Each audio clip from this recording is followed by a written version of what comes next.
Hey everyone, Mama's in the kitchen. And what am I making today? Leftover chicken strip lo mein. Gather your ingredients. Screenshot.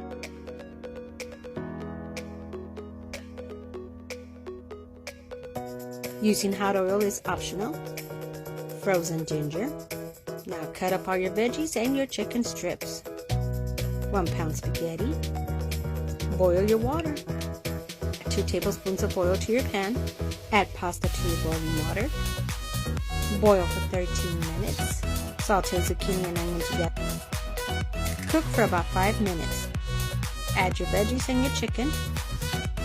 All your spices. I'm so hungry. Add your cooked pasta and mix.